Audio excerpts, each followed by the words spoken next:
बिल्कुल जितेंद्र जी, आलोक जी कह रहे हैं कि स्टे इन्वेस्टेड।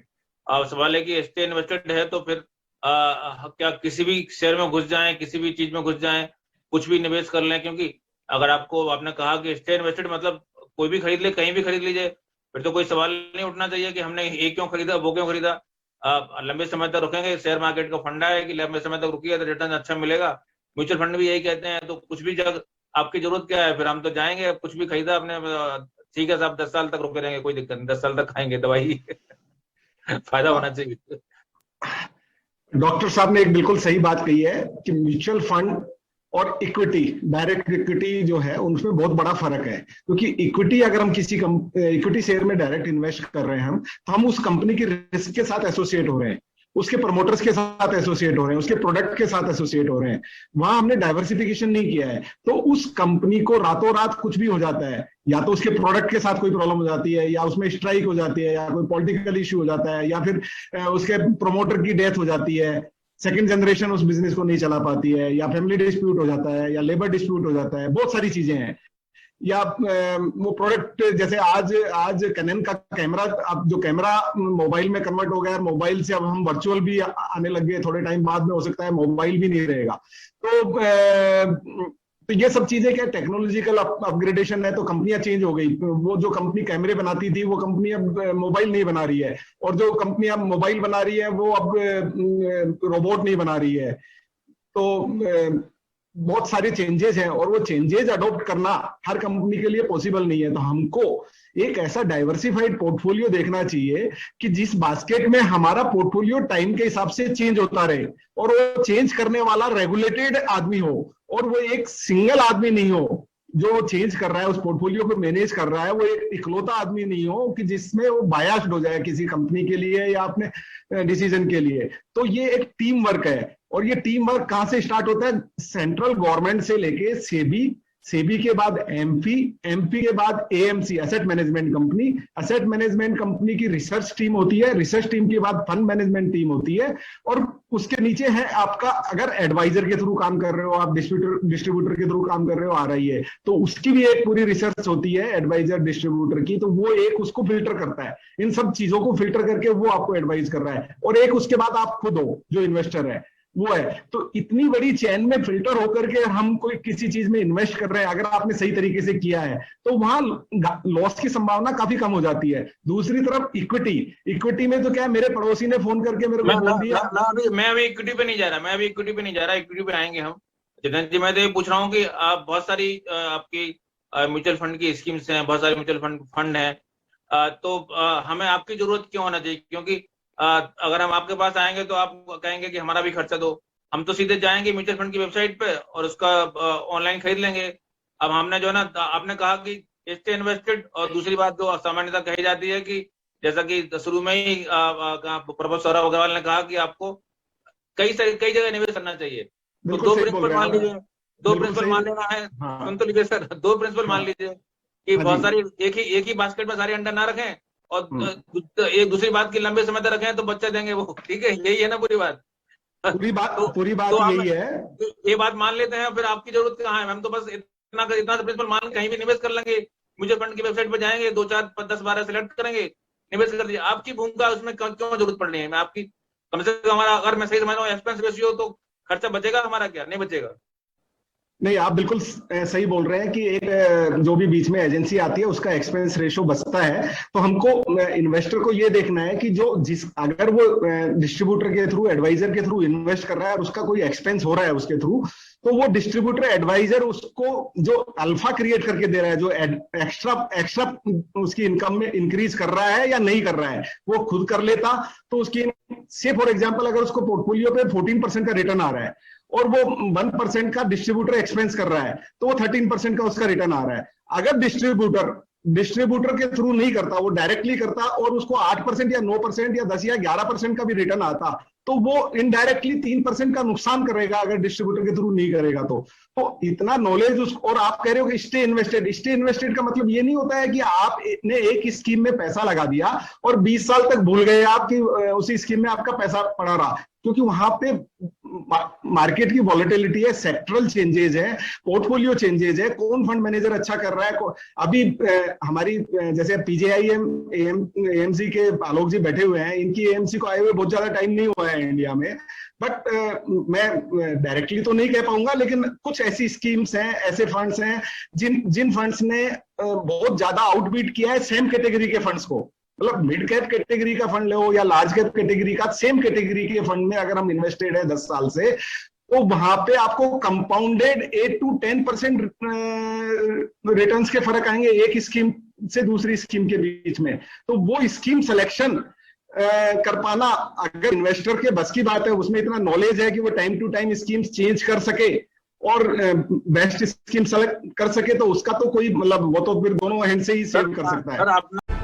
ब्रेक के बाद आपका स्वागत है। हम बात कर रहे थे कि आपको एडवाइजर की कॉस्ट क्या है और कैसे ढूंढे। जितेंद्र जी, कोई तरीका है क्या विश्वसनीय, कोई वेबसाइट है जैसा कि बोल रहे हैं सेबी रजिस्टर्ड वेबसाइट होना चाहिए, सेबी रजिस्टर्ड होना चाहिए, या फिर जो वर्ड ऑफ माउथ जिसको बोलते हैं उस पर भरोसा करें, और उसकी कॉस्ट क्या होती है? एडवाइजर की कॉस्ट आप लोग कोई कॉस्ट भी होती है उसकी, या फिर हम बिना एडवाइज के करें तब भी हमारा इन्वेस्टमेंट उतना ही कॉस्ट होगी उसकी, इन्वेस्टमेंट में मतलब उतना ही पैसा कटेगा या फिर कम कटेगा?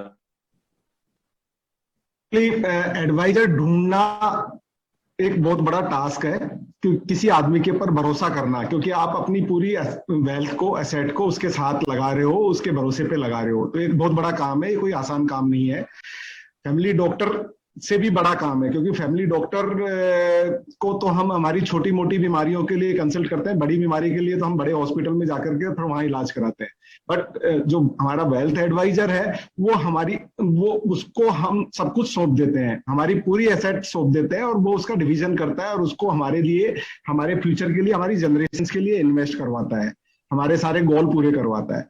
तो उसका सिलेक्शन करना, वेल्थ एडवाइजर का सिलेक्शन करना या अपने फाइनेंशियल एडवाइजर का सिलेक्शन करना एक बड़ा टास्क है। उसके लिए क्या क्या ध्यान रखना चाहिए एक इन्वेस्टर को, उसमें मैं कुछ चीजें आपको बता सकता हूं। सबसे पहली बात है कि आपको ये देखना पड़ेगा कि वो वेल्थ एडवाइजर जो है उसका स्टेटस कैसा है, उसका स्टेटस लोगों के बीच में, उसके बारे में लोग क्या कहते हैं, उसका ऑफिस कैसा है, उसका घर कैसा है, उसका रहन सहन कैसा है, वो कहीं भाग के तो नहीं चला जाएगा, छोड़ तो नहीं चला जाएगा, उसका इंफ्रास्ट्रक्चर कितना बड़ा है, उसकी टेक्निकल क्वालिफिकेशंस क्या हैं, उसका बैकग्राउंड क्या है, वो कितना एयूएम हैंडल कर रहा है। तो ये सब चीजें आपको जानकारी करनी चाहिए एसोसिएट होने से पहले। और वो आपकी जन्मपत्री देखता है पूरी, इन्वेस्टर की वेल्थ एडवाइजर आपकी पूरी जन्मपत्री का एनालिसिस करता है कि आप कैसे कमा रहे हो, आपकी कितनी एसेट्स हैं, आपके कितने बच्चे हैं, आपके क्या गोल्स हैं, और आप कितना रिस्क टेकिंग हो, कितनी रिस्क लेनी चाहिए आपको, वो ये भी एक्सेस करता है। तो ये सब चीजें वो एक्सेस करता है, तो वो प्रॉपरली आपको एक्सेस भी कर पा रहा है कि नहीं कर पा रहा है, या फिर वो किसी के कहे हुए प्रोडक्ट आपको सेल कर रहा है, या फिर आपको ऐसे प्रोडक्ट सेल कर रहा है कि जिन प्रोडक्ट्स में उसको अच्छा रिवॉर्ड मिल रहा है लेकिन आपके लिए बहुत कुछ नहीं बच रहा है। तीसरी बात, वो कहीं आपका पैसा लॉक इन में तो नहीं डाल रहा है, लिक्विडिटी भी है कि नहीं आपके पैसे की, और आपकी जो रिक्वायरमेंट है, रिक्वायरमेंट में आपकी रिक्वायरमेंट होती है लाइफ इंश्योरेंस, मेडिकल इंश्योरेंस, आपका रेगुलर इनकम, आपका बच्चों का एजुकेशन, मैरिज, और उसके अलावा रिटायरमेंट। तो उन सब चीजों के हिसाब से प्लान कर रहा है कि आपकी पूरी प्लानिंग को। और आपका सबसे बड़ी पॉइंट है टैक्सेशन, टैक्सेशन को भी देख रहा है क्या प्रोडक्ट्स के साथ में, कि वो टैक्सेशन फ्रेंडली है प्रोडक्ट्स, या टैक्सेशन का क्या फायदा मिलेगा, क्या नहीं मिलेगा। आपकी रियल एस्टेट के जो इन्वेस्टमेंट्स हैं, या आपके मेटल्स के जो इन्वेस्टमेंट हैं, ज्वेलरी के जो इन्वेस्टमेंट्स हैं, उन सब चीजों के लिए भी प्लान कर रहा है कि वो कितने सेग्रीगेटेड होनी चाहिए और उनसे क्या यील्ड आ सकती है, उन सब चीजों को भी देख रहा है कि नहीं देख रहा है। तो आई थिंक एक वेल्थ एडवाइजर के साथ, फाइनेंशियल एडवाइजर के साथ अगर आप 2-3 मीटिंग करोगे 2-3 लोगों के साथ, तो आप एक्सेस कर पाओगे कि भी कौन आपके लिए बेटर है। केवल कोई वेबसाइट पे जाकर के या कहीं पे जाकर के हम देखें किसकी वेबसाइट सुंदर लग रही है, किसका क्या हो रहा है, किसने कितने सारे रिवॉर्ड लिए हुए हैं, वो सब चीजें नहीं है। पर्सनल मीटिंग करना बहुत जरूरी है, और पर्सनल मीटिंग करके और आप कितने कन्विंस होते हो और आपके ऑब्जर्वेशंस जो है उनका कितना ढंग से वो वेल्थ एडवाइजर रिप्लाई कर रहा है, तो वो सब चीजें आपको देखना जरूरी है। और मैं नहीं कहूंगा कि एक साथ आप उसके साथ इन्वेस्टमेंट करना शुरू कर दो। कुछ बताएंगे कॉस्ट क्या होती है? मैं उसमें भी आ रहा हूं। और एक लास्ट पॉइंट इसमें रह गया कि एक साथ आप अपना पूरा फंड उसके साथ इन्वेस्ट नहीं करें। फंड इन्वेस्ट भी कर रहे हो तो एक साथ में जो इन्वेस्ट कर रहे हो उसमें कुछ ऐसा फंड रखो कि जिसके ऊपर कोई एक्सपेंस नहीं हो और रिटर्न भी चाहे बहुत ज्यादा नहीं हो। धीरे धीरे जब आपका कॉन्फिडेंस बिल्टअप हो जाए तब आप अपनी सारी एसेट क्लासेस को उसको मैनेज करने के लिए दीजिए। और आई थिंक 2 से 3 साल में एक वेल्थ एडवाइजर के साथ आपका कॉन्फिडेंस बिल्टअप हो जाता है। अब आती है कॉस्टिंग की बात। तो अभी तक इंडिया में आई थिंक 1 साल पहले तक कोई भी वेल्थ एडवाइजर किसी भी इन्वेस्टर से कॉस्ट चार्ज नहीं करता था। जितना भी उसका जो इनकम होती थी वो या अगर वो इंश्योरेंस का एडवाइजर है तो इंश्योरेंस कंपनीज उसको कमीशन के रूप में दे रही हैं, अगर वो म्यूचुअल फंड का एडवाइजर है तो म्यूचुअल फंड कंपनीज उसको कमीशन के रूप में दे रही हैं। अभी लास्ट 1 ईयर से सेबी ने एक नया कंसेप्ट और शुरू किया है, वो है RIA, रजिस्टर्ड इन्वेस्टमेंट एडवाइजर। उसमें क्या है कि आपको इन्वेस्टमेंट एडवाइजर को फी पे करना होगा, इन्वेस्टर को फी पे करना होगा, और वो उन दोनों का आपस का डिस्क्रिप्शन है कि इन्वेस्टमेंट एडवाइजर कितना फी ले रहा है आपसे। वो एक डिस्क्रिप्शन है, उसमें कुछ सीलिंग्स है, कुछ रूल्स हैं कि कितना मैक्सिमम ले सकता है, कितनी एसेट पे कितना ले सकता है, वो सब। बट एक नया कंसेप्ट भी उसमें आया है। और एक पुराना कंसेप्ट जो चलता हुआ आ रहा है वो ये है कि आपको कॉस्ट इनडायरेक्टली कॉस्ट आ रही है, डायरेक्टली कॉस्ट आपको पे करने की जरूरत नहीं है। अब वो इनडायरेक्ट जो आपको कॉस्ट आ रही है वो वेरी करती है 0.01% से लेकर के म्यूचुअल फंड्स में I think that goes around 1.5 to 1.75%, product to product differ करती है वो कॉस्ट। तो अब आप क्या कॉस्ट पे कर रहे हो और क्या अर्न कर रहे हो उसका कंपैरिजन करना पड़ेगा। आप अगर अपने एडवाइजर के साथ 1% कॉस्ट शेयर कर रहे हो, 1% कॉस्ट एडवाइजर चार्ज कर रहा है, तो वो 1% से ज्यादा आपको अगर अल्फा क्रिएट करके दे रहा है तो नो डाउट कोई इश्यू नहीं है। और अगर आपको 1% से ज्यादा, क्योंकि वो उसके साथ सर्विसेज भी दे रहा है, प्रोडक्ट देने के साथ साथ आपको सर्विसेज दे रहा है, आपको हर टाइम पे वो आपका पोर्टफोलियो टैक्सेशन की सर्विसेज दे रहा है, ऑनलाइन पोर्टफोलियोज दे रहा है, आपके रिक्वायर्ड टैक्सेशन रिटर्न्स के लिए इंफॉर्मेशन दे रहा है टाइम, और आपका सारा पोर्टफोलियो की मतलब आपको डिफरेंट AMCs में जाने की जरूरत नहीं पड़ रही है, आपको घर बैठे सारी सर्विसेज दे रहा है, तो वो भी एक कॉस्ट का पार्ट है। बट फिर भी मैं कहता हूं केवल आप रिटर्न से कंपेयर करिए, वो सब कॉस्ट को तो आप 0 कर दीजिए। अगर आपका रिटर्न आप अगर बिना एडवाइजर के इन्वेस्ट कर सकते हो और 1% से ज्यादा, अगर 1% आपकी कॉस्ट आ रही है, 1% से ज्यादा आप का फर्क नहीं है तो आप एडवाइजर के थ्रू मत जाइए। और अगर 1% से ज्यादा है तो एडवाइजर के थ्रू आपको जाना चाहिए, क्योंकि ये कंपाउंडिंग फैक्टर जो आलोक जी ने बताया वो बहुत मटेरियल करता है। 5 साल से ऊपर अगर आप चले गए तो वो कंपाउंडिंग इतना बड़ा गैप हो जाता है, क्योंकि आप क्या है कि खुद इन्वेस्ट करते हो तो आपको रिस्क लगती है खुद इन्वेस्ट करने में, और आप एडवाइजर के थ्रू जाते हो तो वो आपकी रिस्क टेकिंग कैपेसिटी के साथ साथ मार्केट कंडीशंस को भी उसका नॉलेज होता है कि कब इन्वेस्ट करना चाहिए, कब निकालना चाहिए, कब शिफ्ट करना चाहिए, क्योंकि उसका एक्सपीरियंस होता है। तो वो उसका बेनिफिट आपको मिल जाता है। क्योंकि जैसे अभी कोविड हुआ, मार्च 20 से लेके और अगस्त 20 तक जो मार्केट में जो कंडीशंस आई, तो डायरेक्ट इन्वेस्टमेंट के वो आलोक जी अच्छी तरह से डाटा दे पाएंगे, डायरेक्ट इन्वेस्टर वालों ने कितना पैसा निकाला और एडवाइजर्स के थ्रू वालों ने कितना पैसा निकाला, डायरेक्ट इन्वेस्टर्स की SIPs कितनी बंद हुई और एडवाइजर्स के थ्रू वालों की SIP कितनी बंद हुई। अब वो 1 साल भी पूरा नहीं हुआ है उस पीरियड में, जिनका पैसा नहीं निकला उनको कितना मल्टीपल फोल्ड रिटर्न आ गए, और जिन्होंने पैसा निकाल लिया अब वो वापस एंट्री नहीं कर पा रहे हैं क्योंकि उनकी हिम्मत नहीं हो रही है। तो ये एक बहुत बड़ा फर्क है एडवाइजर और नॉट एडवाइजर में। जितेंद्र जी, एक और सब चलता है एग्जिट लोड।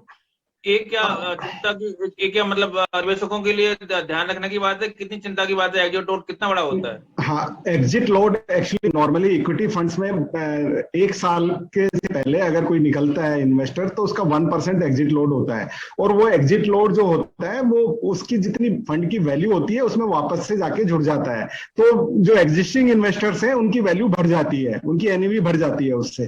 तो जो स्टे इन्वेस्टेड वाले जो इन्वेस्टर है उनको फायदा होता है, अगर दूसरा कोई इन्वेस्टर 1 साल से पहले निकल जाता है।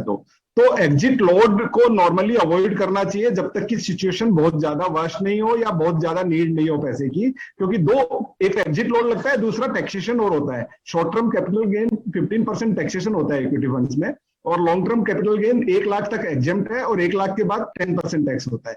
तो 1 साल के बाद वो टैक्स भी आपका सेव हो जाता है और एक एग्जिट लोड भी सेव हो जाता है। अब आप जो अभी डीमैट अकाउंट की बात कर रहे थे, तो 1 मिनट में मैं थोड़ा सा समराइज कर देता हूं। 3 चीजों की जरूरत होती है म्यूचुअल फंड में इन्वेस्टमेंट करने के लिए। एक तो बैंक अकाउंट, आपका चेक, दूसरी जरूरत होती है आधार कार्ड, और तीसरी जरूरत होती है पैन कार्ड।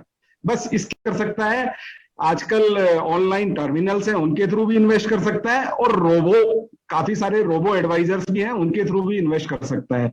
तो और किसी चीज की जरूरत नहीं होती है। एनआरआईज भी इन्वेस्ट कर सकते हैं, माइनर के नाम से भी आप इन्वेस्ट कर सकते हो। उसका जो माइनर के लिए जो उसका गार्जियन है वो, या लीगल गार्जियन है, गार्जियन तो मदर फादर में कोई हो सकता है, या फिर लीगल गार्जियन है, उनकी कैपेसिटी में वो इन्वेस्टमेंट होता है। और एनआरआईज इन्वेस्ट कर सकते हैं। यूएस और कनाडा के लिए कुछ रेस्ट्रिक्शंस हैं। एक नया नॉर्म इंडिया 2015 में लेके आया है, फटका रिक्वायरमेंट कंपलसरी हो गई है। और वो फटका क्या है? Foreign account tax compliance act, US का एक रेगुलेशन है। तो यूएस और कनाडा से जो कोई भी अगर एनआरआई इन्वेस्ट करता है इंडिया में, तो वो इंडिया के म्यूचुअल फंड्स को उनको पूरा रिपोर्ट करना होता है। उसके लिए म्यूचुअल फंड में, इक्विटी में, इंश्योरेंस में, रियल एस्टेट के अलावा I think real estate and gold और उनका जो लॉकर में जो होता है एनआरआईज का, उसके अलावा सारी चीजें रिपोर्ट करनी होती है। फटका यूएस गवर्नमेंट को रिपोर्ट करनी होती है, तो फटका के थ्रू।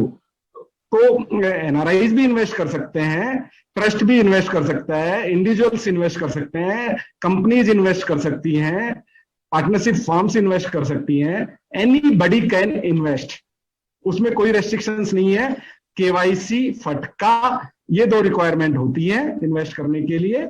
और आपका बैंक अकाउंट होना चाहिए, और पैन कार्ड होना चाहिए, और आधार कार्ड होना चाहिए। एनआरआई के लिए आधार कार्ड भी कंपलसरी नहीं है। जी, हम बिल्कुल समाप्त करेंगे 1 मिनट में। एग्जिट लोड एक उदाहरण के साथ समझा दें।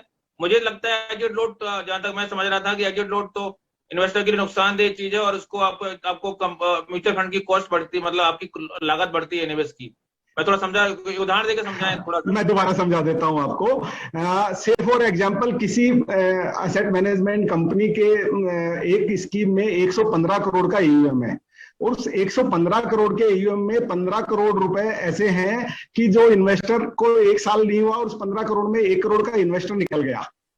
तो 1 करोड़ के इन्वेस्टर से 1% चार्ज हुआ 1 लाख रुपया। तो 115 करोड़ को पहले हम डिवाइड कर रहे थे 115 करोड़ के जो इन्वेस्टर थे उनसे। अब 115 करोड़ रुपए में से अगर 1 लाख रुपए सेव हो गया, तो 1 लाख रुपए बाकी के जो इन्वेस्टर्स बचे उन सबको फायदा मिल गया, क्योंकि उनकी एनएवी 1 लाख रुपए से गेन हो गई। वो जो यूनिट्स जो आएंगी और एनएवी से, यूनिट से टोटल एयूएम को डिवाइड करेंगे, तो वो उनको सबको फायदा मिलता है उस एग्जिट लोड का। न तो कोई डिस्ट्रीब्यूटर को फायदा होता है उस एग्जिट लोड से, और न ही कोई एएमसी को फायदा होता है। ये सेबी ने एक बहुत बड़ा, पहले क्या होता था, एग्जिट लोड जो होता था वो किसी जमाने में डिस्ट्रीब्यूटर को मिलता था अगर कोई निकल के आ जाता था, या एएमसी को मिलता था। अगर एएमसी ने अपफ्रंट पे कर दिया है डिस्ट्रीब्यूटर को, तो वो एएमसी को वो पैसा वापस मिल जाता था, क्योंकि वो अपफ्रंट ऑलरेडी कमीशन दे चुकी है डिस्ट्रीब्यूटर को। बट अब अपफ्रंट खत्म हो गया है म्यूचुअल फंड इंडस्ट्री में। अब डिस्ट्रीब्यूटर को भी उसका पैसा इन्वेस्टेड है, तो मंथली उस पैसा जितना इन्वेस्टेड उसके हिसाब से पेमेंट मिलती है कमीशन की। तो इसलिए वो एग्जिट लोड पूरा का पूरा इन्वेस्टर का फायदा है, जो रिमेन इन्वेस्टेड है उन इन्वेस्टर्स का, और जो इन्वेस्टर्स निकल गए उनके लिए नुकसान है। नहीं, एग्जिट लोड मतलब एग्जिट लोड जो छोड़ के जा रहा है, एग्जिट लोड तो वही हुआ ना कि छोड़ के जा रहा है जो। हाँ, जो छोड़ के जा रहा है 1 साल से पहले, तो एग्जिट लोड पीरियड में। नहीं, तो जो बाकी बचे उनको फायदा हो रहा है, मतलब है। हाँ, उसका फायदा बाकी बचे हुए इन्वेस्टर्स को हो रहा है। ओके, मतलब जो निकल गया उसको उसके नुकसान है उसमें। हाँ, उसको क्या नुकसान है उसमें? उसने 10 लाख रुपए इन्वेस्ट करे, और उसकी 10 लाख की कीमत 11 लाख रुपए है, और वो 6 महीने के बाद निकल रहा है, तो उसको 11 लाख नहीं मिलेंगे, उसको 11 लाख में से 1% कम मिलेगा। अच्छा, ओके, ठीक है। और 1 साल के बाद मिलता है, तो उसकी कीमत 11 लाख है, तो पूरे 11 लाख मिलेंगे उसको।